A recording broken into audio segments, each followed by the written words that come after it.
We are back again in guitarbangla.com. এটি হচ্ছে একটি ইউটিউব চ্যানেল যেখানে আপনি পাচ্ছেন কিছু গিটার টিউটোরিয়াল ভিডিও, কিছু রয়েছে ফটোগ্রাফি জাতীয় ভিডিও এবং প্রয়োজনীয় এসেনশিয়াল সফটওয়্যারগুলো এবং সাথে রয়েছে কিছু ফানি ভিডিও যেগুলো আপনারা এনজয় করতে পারেন। চলুন এবার আমরা দেখি কিভাবে একটি জ্বলে যাওয়া ছবিকে লাইটরুম 5 এ ঠিক করা যায়। আসলে আমরা ছবি তুললে অনেক ছবি আছে যেগুলো জ্বলে যায়। ধরা যাক একটি মোটামুটি ছবি যেটি চলে গিয়েছে, হ্যাঁ এটি দেখা যাচ্ছে, হ্যাঁ নিয়ে নিলাম ডেভেলপ। হ্যাঁ এবার আমরা বেসিকে যাব। বেসিকে যে হ্যাঁ একটি ছবি কখন চলে যায়, যখন শাটার স্পিড অতিরিক্ত লো থাকে। আচ্ছা আমরা কি করতে পারি, আমরা কন্ট্রাস্ট বাড়াই। হ্যাঁ কন্ট্রাস্ট বাড়িয়েছি, দেখা যাচ্ছে ছবিটির ডেপথ এবং কালার গুলো একটু বেড়েছে। এবার হাইলাইটস আমরা কমিয়ে দিতে পারি।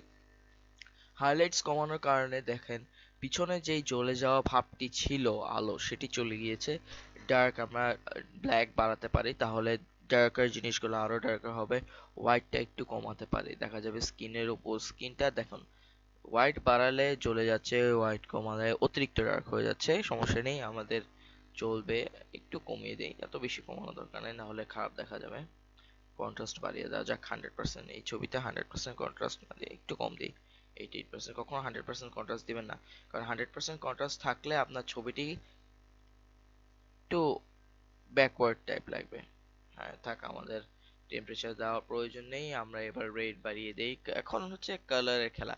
দেখ এই যে সবচাইতে গুরুত্বপূর্ণ বিষয়, লুমিনেন্স। অরেঞ্জের লুমিনেন্স বাড়ালে স্কিন কালার নষ্ট হয়ে যাবে, কমালে স্কিন কালার একেবারেই সাদা হয়ে যাবে। আপনি চাইলে একেবারেই সাদা করতে পারেন, চাইলে একবারেই ডার্ক করতে পারেন। এখন পুরোপুরি আপনার উপরে ডিপেন্ড করে যে আপনি তার স্কিন কালারটা কেমন রাখবেন। হ্যাঁ আমি তাকে ফর্সা করে দিয়েছি।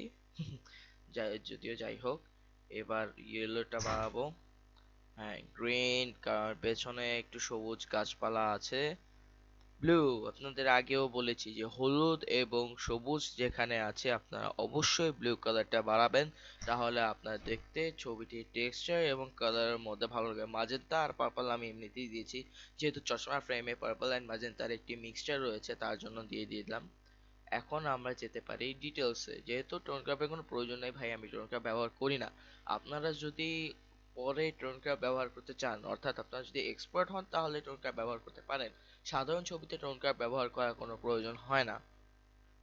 আম, একটু শার্প করা দরকার ছবিটা। হ্যাঁ যথেষ্ট। এবার চলুন লেন্স কারেকশনে যাই।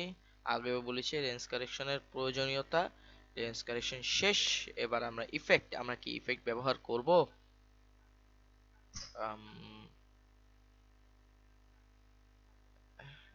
ইফেক্ট ব্যবহার করা যায়, খারাপ না।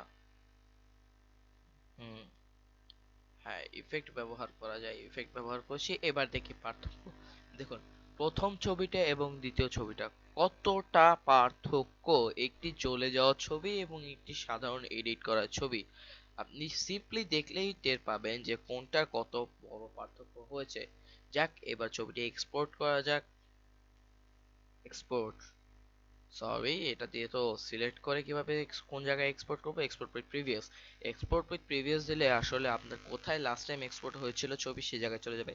দেখেন এই জায়গায় ছবি সিরিয়াল নাম্বার দা কলেজ প্রোগ্রাম 2016-006 জেপিজি। আর এই ছবিগুলো সাধারণত কোয়ালিটিতেও ভালো হয়। লাইটরুম আসলেই ভালো, লাইটরুম দিয়ে কি খুব ইজিলি ছবি এডিট করা যায়। হাতে খুব কম সময় লাগে, একটি ছবির পিছনে খুব কম সময় দেওয়া লাগে, বাট এডিট করতেও অনেক সুবিধা হয়। যাই হোক বন্ধুরা, এবার আজ এ পর্যন্তই। আমরা সামনে নিয়ে আসবো আরো চমৎকার কিছু টিউটোরিয়ালস লাইটরুম 5 এর। গুড বাই, আসসালামু আলাইকুম।